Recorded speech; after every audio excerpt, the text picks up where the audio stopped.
안녕하세요. 백두산 금융연구소의 백두산입니다. 6월 9일 금요일 오후 3시 49분입니다.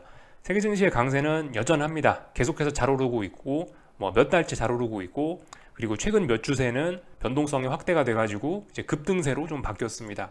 그래서 지금은 이제 급등세가 시작이 됐기 때문에 어느 정도 이게 예전에는 좀 논리도 좀 가미가 되고 이랬다면, 지금은 논리보다는 감성, 논리보다는 분위기, 이런 거에 영향을 더 많이 받아서 시장이 탄력적으로 움직이게 된 거죠. 그래서 실제로 보시면 CNN Fear and Greed 인덱스 이런 걸 보면 오래간만에 지표가 익스트림 그리드까지 올라가기도 했고, 이런 좀 비정상적인 과열적인 모습을 조금씩 좀 보여주기도 하고 있습니다. 그래서 오늘 아침에 말씀드린 게, 지금은 시장이 올라가기로 마음먹으면 급등도 충분히 할 수 있다라고 말씀을 드리면서 계속해서 강조드린 말씀이, 하방 투자 아이디어를 버릴 때는 아니지만 위험 관리는 반드시 해야 된다. 왜냐하면 급등을 하고 있기 때문에 하방 투자를 잘못하면은 이제 계좌가 많이 까일 수 있다. 위험 관리는 꼭 해야 된다라고 말씀을 드리고 있습니다. 맨날 똑같은 이야기예요. 딱히 바뀌는 게 없습니다. 다만 이제 이번 주에 약간 굳이 변화를 찾자면, 이제 이번 주는 순환매가 나타나기 시작했다라는 게 좀 재밌는 특징입니다. 지금까지 한 몇 주간은 계속해서 IT 빅테크, 나스닥, 또 그리고 일본 니케이 증시, 또 그리고 한국 코스피, 이런 지수들이 일종의 대장 그룹군이 돼서 급등을 이어나가면서 세계 증시를 일방적으로 끌고 올라갔다면, 이번 주 들어서는 좀 걔네들이 힘이 조금 빠지면서 다른 친구들로도 좀 순환매가 돌았죠. 업종별, 나라별로 이렇게 좀 순환매가 많이 돌았습니다. 그래서 한동안 잘 못 갔던 러셀 지수와 전통적인 친구들, 이런 친구들이 이번 주에 좀 랠리를 했고, 또 그리고 예를 들면 한동안 잘 못 갔던 중국 증시가 이번 주에 조금 랠리를 하기도 했고, 랠리까지는 아니고 조금 좋은 모습, 조금 선방하는 이런 모습들을 좀 보였죠. 한국 증시에선 이번 주에 조금 소외받던 코스닥이 좀 많이 오르기도 했고, 이런 순환매가 돌아가는 게 이번 주의 특징이었습니다. 나머지는 특별히 달라진 게 없습니다. 계속해서 잘 올라가고 있고, 시장에 특별한 변화는 아직까지 없습니다. 잠재적인 악재들이 있는데, 잠재적인 악재들은 아직은 시장이 인식하지는 않고 있고, 다만 그 잠재적인 악재들도 충분히 지금 계속 진행 중이긴 하죠. 그죠? 그래서 이제 말씀드리는 게, 이제 다음 주를 좀 우리가 좀 주목을 해보자라고 말씀드리고 있는 게, 이번 주 하여튼 언제쯤이었나 모르겠는데 다 같이 일제히 대장들이 장대음봉이 등장하긴 했습니다. 그게 언제였냐면 수요일날 나스닥이나 일본 증시나 한국 증시나 공통적으로 일단 어떤 의미 있는 음봉이 좀 등장하긴 했어요. 그래서 일단 이런 음봉이 등장을 했으니 어떤 시장의 변화가 나타나는 거긴 할 거다. 이번 주 수요일날 나왔던 그 음봉을 기준으로 해서 일단은 좀 어떤 하방 베팅의 근거, 이런 거는 미세하게 좀 가지고 있대. 다만 이제 구체적인 타이밍은 좀 잘 잡아 들어가야 되겠죠. 왜냐하면 지금 변동성이 워낙 크니까 타이밍이 하루 틀리거나 이틀 틀리면은 굉장히 손해가 클 수 있기 때문에, 타이밍을 구체적으로 좀 잡아보자라고, 그런 노력을 해보자라 말씀드리는데, 그래서 이제 다음 주를 이야기를 해드리는 거죠. 다음 주에 FOMC 회의도 있고, 다음 주에 미국 선물 옵션 동시만기도 들어가 있고 하니까, 이런저런 이벤트들로 인해서 그 다음 주에는 좀 시장의 변화가 본격적으로 있을 수도 있다. 이번 주 수요일 날 장대 음봉이 일단 어떤 기준이 되는 음봉이 나왔으니까, 또 다음 주까지, 또 다음 주에 어떠한 이벤트들이 있으니까 이제는 좀 집중을 해봐야 될 때가 아니냐라고 이렇게 말씀을 드리고 있습니다. 그래서 맨날 드리던 이야기들이죠. 그죠? 네, 맨날 드리던 이야기고, 그래서 일단 관망해보자, 이런 식으로 좀 이야기를 드리고 있습니다. 참고로 관망을 하자라는 거는, 이거는 똑같아요. 이건 주식을 사보겠다, 나는 상방 베팅을 하겠다 하시는 분도 솔직히 지금은 좀 주식이 단기적으로 좀 너무 많이 올라가지고 좀 메리트가 좀 떨어지는 것 같긴 합니다. 주식을 사고 상방 베팅을 하고 싶더라도 지금 당장 이거를 주식을 추격하는 거는 좀 아닌 것 같죠. 어쨌든 다음 주가 됐든 언제가 됐든, 이 지금 단기적으로 많이 올랐던 거에 대한 이런 피로감을 소화하는 때가 있을 겁니다. 조정이 나오면 그때 주식을 사시든가, 그때 상방 베팅을 해야지. 지금은 솔직히, 그죠? 그래서 말씀드리는 게, 이래저래 관망하는 게 제일 좋을 것 같다. 기존의 주식 보유자분들, 상방 베팅 하신 분들은 계속 수익을 즐기시고, 나머지는 계속 관망하자, 이런 식으로 이야기를 드리고 있습니다. 맨날 드리던 이야기들 좀 정리 한번 했고요. 사실 이제 이쯤에서 이제 많은 분들이 좀 이제 회의감이 좀 드실 수도 있습니다. 야, 내가 무슨 부귀영화를 누리겠다고 하방을 봐가지고 오늘같이 그 코스피가 1%씩 급등하고 있는데, 이런 상황에서 하방을 보는 게 맞냐? 내가 하방 투자를 하는 것은 약간 기적을 바라는 거 아니냐? 이런 생각을 충분히 하실 수가 있긴 있습니다. 아무튼 계속해서 강조 말씀드리지만, 지금 어떤 이런 하방 베팅에 대한 아이디어, 이런 것들은 합리적으로 충분히 할 수 있는 생각들입니다. 기적을 바라는 행동이 아니에요. 왜 이게 지금 하방을 베팅하고 이러는 게 합리적인 것이고 왜 해볼 만한 아이디어인가에 관련해서 조금 좀 이야기를 하는 게 좀 좋을 것 같아서, 어차피 그죠, 지금까지 맨날 하던 이야기들이고 특별로는 할 이야기도 없고 해서 그런 거에 관해 좀 이야기 좀 해볼까 합니다. 먼저 그 주식시장이 어떤 논리로 움직이는지를 좀 우리가 알아왔으면 좋겠습니다. 어떤 논리로 주식시장이 움직이는지, 짧게는 뭐 한 2018년 이때부터, 혹은 좀 길게 보면은 2008년 2009년부터 해서 전 세계 주식시장은 결과적으로 한 가지 변수에 의해서 아주 결정적으로 좌지우지 되고 있습니다. 그 한 가지 변수가 뭔가요? 유동성입니다. 유동성, 그죠? 유동성이 사실 그 시중에 돌아다니는 그런 유동성을 이제 뭐 제가 완전히 다 정확하게 계산을 해낼 수는 없지만은, 대략적으로 이제 시중에 돌아다니는 유동성이 얼마나 되는지를 편안하게 알 수 있는 간접적인 그런 지표는 있죠. 요겁니다. 연준의 대차대조표입니다. 연준 대차대조표가 늘어나냐 줄어드느냐에 따라서 주식시장은 춤을 췄죠. 여기 있는 이 모양 그대로 춤을 췄습니다. 특히 그 최근 들어서, 특히 한 2018년 이때쯤부터 해서는 지금 이 연준의 대차대조표에 따라서 주식시장이 움직이는 게 거의 뭐 동조화가 잘 되고 있습니다. 그래서 시장은 유동성 때문에만 움직이고 있어요. 뭐 물론 뭐 실적이니 뭐 경제니 뭐니 이런 거 저런 거 영향을 받긴 받습니다만은, 근데 이제 사실 그 막상 이제 실질적인 차트를 두 개를 놓고 비교를 해보면은 유동성이 절대적입니다. 근데 그 유동성이 어떻게 됐어요? 근데 그 유동성이 앞으로 엄청나게 줄어들 거래잖아요. 어떤 이유에서? 재무부가 채권 발행을 한다니까. 채권 발행 얼마나 발행을 하는지도 제가 오늘 아침에도 짚어드렸다시피 그렇게 뭐 그죠? 엄청나게 대규모로 발행을 한다잖아요. 유동성이 주식시장에 멱살을 잡고 흔들고 있는데, 유동성이 엄청나게 크게 단기간에 확 줄어든다는데 이 시장이 안 흔들리겠느냐, 한번 좀 충분히 생각해 볼 수 있는 그런 겁니다. 그래서 뭐 이런 부분은 워낙 이제 오래전부터 제가 강조 말씀을 드렸기 때문에 이 정도만 그냥 이제 가볍게 이야기하고 넘어갈게요. 또 그리고 그 어떤 주식시장의 사실 기술적인 측면도 사실 좀 생각을 해볼 필요가 있겠습니다. 주식시장 제가 분명히 계속해서 말씀드리지만은 상승 추세예요, 그죠? 이 빼도 박도 못하게 이건 그냥 상승 추세로 완전히 전환된 겁니다. 잘 올라가고 있어요. 전 세계가 공통적으로 다. 우리가 일반적으로 투자자들이 어떤 매매를 하는 그런 단위가 있지 않습니까? 아무리 우리가 뭐 장기 투자를 한다라고 해도 10년, 20년 막 그렇게 하는 건 솔직히 좀 무리일 수 있으니까. 또 어느 정도 뭐 투자 단위가 뭐 몇 개월 이 정도는, 그 정도를 어떤 장기적인 추세의 개념으로 보는 게 좀 적당하다라고 생각은 하는데요. 예를 들면 그러니까 주봉 정도로 봤을 때 몇 개월 정도, 그죠? 통상적으로 한 3개월, 6개월 이 정도 추세를 보면서 우리가 어떤 좀 비교적 중장기적인 추세라고 이야기하면 적당할 것 같은데, 개인 투자자들 입장에서 지금은 그런 관점에서 봤을 때 이거 코스피인데요, 상승 추세란 말이죠. 코스닥도 어떻습니까? 주봉으로만 한번 볼게요. 주봉으로만 보시면 몇 달째 올랐잖아요, 그죠? 상승 추세예요. 빼도 박도 못하는 상승 추세 맞습니다. 거부할 수 없는 상승 추세고, 이런 상승 추세가 끝날 것 같아 보이지도 않고 잘 올라가고 있긴 합니다. 그러나 어쨌든 좀 큰 관점에서 보면은 이게 이제 코스피 좀 큰 그림에서 본 건데요. 지금 어디 있습니까? 여기서부터 선물 440부터 해서 빠지기 시작해갖고 요까지 빠졌다가 거의 뭐 280까지 빠졌다가 지금 350이에요. 이거 다중고점형 만드는 과정이지 어떻게 합니까? 그죠? 물론 이런 걸 보고 이제 하락 추세라고 이야기할 수도 있긴 있는데, 솔직히 이런 거는 조금 전 말씀드렸다시피 솔직히 개인 투자자 입장에서 이런 걸 하락 추세라고 이야기하기는 조금 좀 현실적으로 실질적인 투자에 적용하기는 좀 어려울 것 같고, 아무튼 이렇게 보고 상승 추세라고 이야기하는 건 맞긴 맞는데, 아무튼 이번에 올라오고 있는 이런 꼬라지가 이게 여기 어딘가에서 지금 더 이상 못 올라오고 이제 고점을 만들고 다중고점형 만들고 죽을 가능성도 충분히 있긴 있는 겁니다. 이런 이야기 할 수 있는 상황이에요. 위쪽의 저항들이 여전히 어마어마하다라는 거. 뭐 코스닥을 봐도 그렇고요. 코스닥은 약간 모양이 다르죠. 코스닥은 조금 이제 주봉 이런 걸로 좀 크게 봤을 때 결과적으로 이거 어떤 큰 박스권입니다. 큰 박스권 하단 찍고 큰 박스권 상단 쪽으로 거의 다 와가죠. 이런 상황이에요.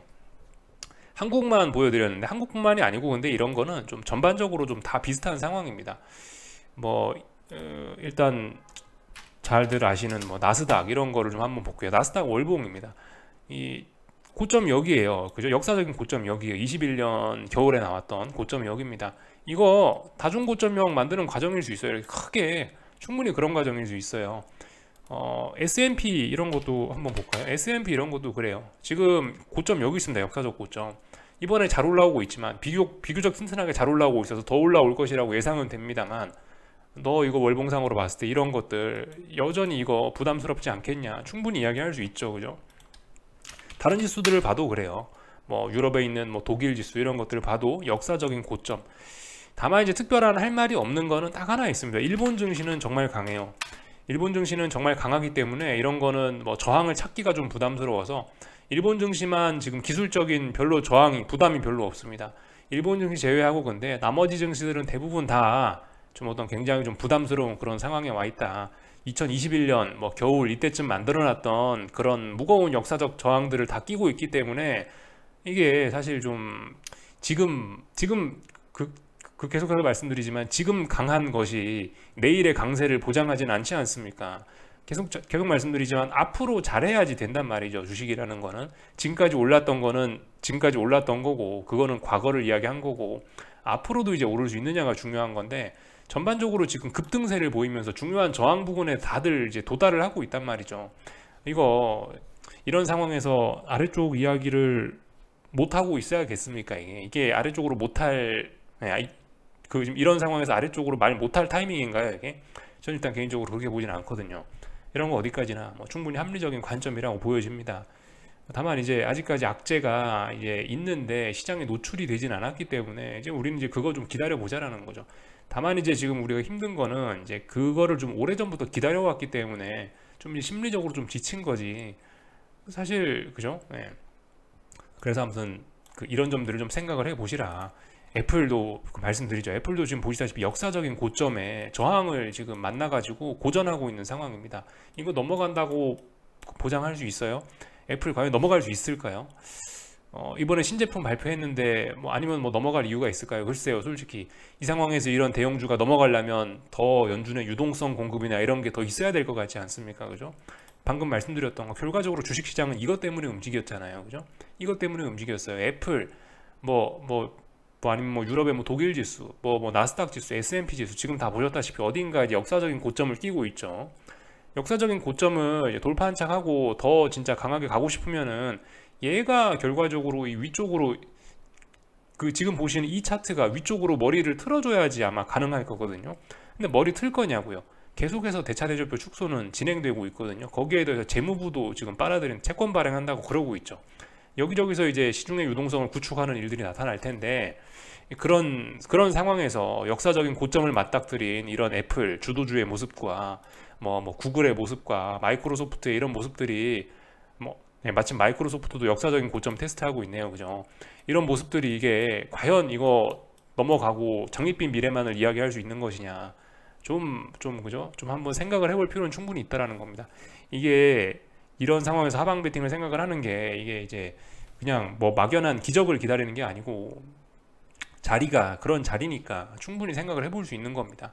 해보고 나서 이제 시장 이제 그죠? 어쨌든 지금 시장은 올라가고 있으니까 일단은 계속해서 나의 생각과 비교를 해 나가면서 일단 그죠? 일단 시장은 올라가고 있으니까 위험 관리는 하되, 근데 일단 아무튼 당장 지금 나의 하방 투자 아이디어는 이런 상황이니까 버리지는 말고, 어쨌든 그럼에도 불구하고 계속 일단 포기하지 않고 아이디어는 들고 가면서, 그죠? 시장의 생각과 계속 비교해 나가면서 언젠가 이제 그럼에도 불구하고 주식시장이 결과적으로 저런 정고점 자리를 넘어간다. 아무리 재무부가 채권을 발행해도 그 문제가 없다, 이런 게 검증이 확인이 되면 이제 그때 그럼 이제 그런 아이디어를 포기를 하고, 그때는 우리도 상방을 추종하든가 아니면 다른 대안 투자를 찾든가 그런 걸 생각을 하면 될 거라는 겁니다. 아직은 그죠? 아직은 그래서 지금은 오히려 하방 투자를 세게 생각을 해봐야지, 오늘 주식이 급등했으니까 나는 하방 투자를 나의 아이디어를 약하게 이런 게 좀 아닌 것 같다라는 생각을 좀 일단 말씀을 좀 드려볼게요. 물론 어려운 때입니다. 그죠? 하방 투자하시는 분들이 굉장히 어려운 때인데, 생각들 해보세요. 선물 440에서 코스피 선물 440에서 하방 베팅할 때 아무도 그죠? 아무도 잘 될 거라고 생각하진 않았습니다. 이런 일들 굉장히 많이 있었어요. 계속해서 말씀드리지만 뭐 우크라이나와 러시아 전쟁, 아무도 러시아가 이렇게 고전할 거라고 생각하지 않았습니다. 이렇게 우크라이나와 러시아가 이렇게 호적수로 잘 싸우고 있을지는 아무도 상상하지 못했죠. 지금도 약간 그런 상황이라고 보시면 돼요. 지금 누가 봐도 강해 보이는 이런 상황, 그 전쟁 시작 전에 러시아의 모습인 거고, 지금 하방을 바라보시는 거 이제 우크라이나가 이길 거라고 그때 당시 주장하는 그런 꼴이 되겠죠, 그죠? 근데 세상 일 뭐든지 일어날 수 있다고요. 그렇기 때문에 지금은 아무튼 일단은 뭐 입 다물고 지켜보자. 다만 위험 관리는 조금씩 하시고, 손해는 깔고 가면 안 된다. 이런 이야기를 좀 드리고 싶습니다.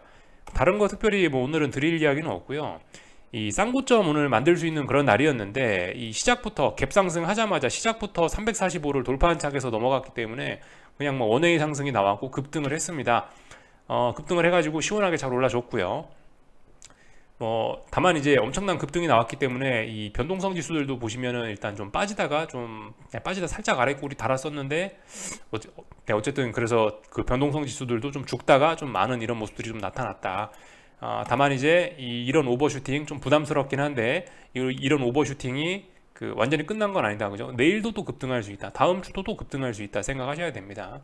아무튼 근데 지금 오늘의 이런 급등세는요, 오늘 뭐 일본 증시도 오르고 한국 증시도 오르고 코스피도 오르고 코스닥도 오르고 다 오르는데, 이런 건 이제 FOMC 회의 영향권이기 때문에 FOMC 회의에서 있을 어떤 뭐 연내 금리나 기대감이라든가 뭐 그런 거 있을 거 아닙니까? 완화 기대감, 이런 것들을 지금 선반영하고 있는 거라고 보셔도 됩니다, 그죠? 그렇게 생각하시면 될 것 같다. 뭐 그 정도 이야기만 하면 될 것 같습니다.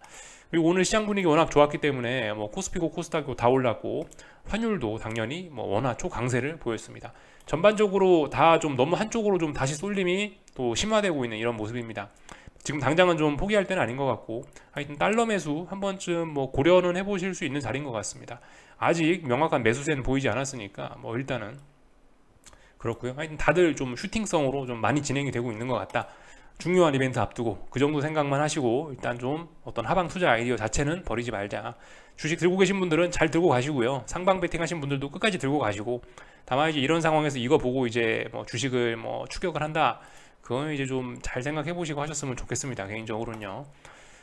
뭐 삼성전자 그 말씀드렸다시피 그 이번 주 수요일 날은, 삼성전자는 수요일이 아니고 저 6월 5일 날 만들었네요. 6월 5일 날 만들어 놓은 이런 장대 음봉, 얘는 일단 극복하지 못하고 있죠. 이런 거는 어떤 하방 베팅의 자그마한 근거로 활용될 수 있는 음봉이다라고 말씀드렸고, 뭐 하이닉스는 굉장히 강하네요. 뭐 일단 그 굉장히 강하니까 더 올라갈 수 있다 인정해 주시고, 얘는 이런 음봉을 완전히 극복한 거죠, 그죠? 그러니까 더 올라갈 수 있다 봐주시면 될 것 같습니다. 하여튼 지금 제가 이제 좀 전에 영상 초반부에서 말씀드렸다시피 많은 종목들이 지금 이제 월봉 혹은 월봉에서 지금 이런 모습들을 지금 만들어내고 있는 거죠, 그죠? 근데 이제 이건 에코프로 BM인데, 이건 일봉에서 이거는 어떤 뭐 나스닥 지수 이런 거에 비하면 굉장히 시가총액 작은 종목이기 때문에, 이런 건 일봉에서 다중고점형이 만들어지는 과정이라고 충분히 의심할 수 있죠, 그죠? 여기서 다중고점형 만들어지면 결과적으로 못 가는 겁니다, 그죠? 그런 생각들 해보셔야 되겠죠. 뭐 이 정도 말씀드리면 될 것 같습니다. 오늘도 미국 증시는 뭐 특별한 일 없으면 또 오르지 않을까 싶습니다. 오른다면은 뭐 또 급등하면서 또 뭐 오르지 않을까 싶긴 한데요. 뭐 일단 길고 짧은 건 좀 대봐야 되는 거고, 조금 좀 고민은 해볼 생각이 있습니다, 저는요. 아무튼 오늘 한국 증시가 오른 건 한국 증시인 거고, 저는 아무튼 나스닥을 개인적으로 뭐 어떻게 해보고 싶은 생각이 있는데, 나스닥에 있는 이런 저항을 좀 잘 살펴볼 겁니다. 14,580 뭐 대략적으로 뭐 그 정도 자리가 어떤 지난 3, 4거래일 동안 넘지 못했던 어떤 저항이기 때문에, 뭐 이런 저항 자리를 기준으로 해서 일단 오늘 밤에 좀 생각은 좀 해보고요. 하여튼 뭐 그런 걸 볼 거다. 나머지는 뭐 특별한 거 없는 것 같습니다. 근데 아마 오늘 밤에도 특별한 일 없으면 강하겠죠, 그죠? 요즘 들어서 이 특별한 일 없으면 금요일 날이 그러니까 어떤 주봉을 완성하는 그런 날이죠, 그죠? 주봉을 장대양봉으로 뽑으려고 그러는 건지, 요즘에 금요일 날만 되면 신나게 불꽃놀이 하는 경향이 있긴 있더라고요. 아마 오늘 밤도 좀 편안하게 볼 것 같긴 한데, 하여튼 시장은 강하다. 아직까지 일단 그거는 좀 계속 생각하셨으면 좋겠고, 이게 코스피가 올랐다고, 코스닥이 올랐다고, 나스닥이 오르고 있다고, 그렇기 때문에 하방 아이디어를 포기하는 건 이거는 좀 말이 안 된다고 생각합니다. 아직까지는요. 아직은 그런 아이디어를 포기할 때가 아니다. 더욱더 힘내서 그런 걸 좀 생각을 해볼 때지. 더군다나 막 시장이 급등을 하고 있잖아요. 그러면서 이 막 익스트림 그리드 막 이렇게 시장의 과열이라고 알려주는 지표들까지 이제 몇몇 개들이 나오기 시작하는데, 그런 상황에서 더 올라간다라고 생각하고 하방을 포기한다. 저는 개인적으로 그거는 좀 굉장히 웃기는 거라고 생각을 합니다. 여기까지 하겠습니다. 한 주간 수고들 많으셨고 즐거운 주말들 보내시고요. 다음 주에 뵙도록 하겠습니다. 여기서 마치겠습니다.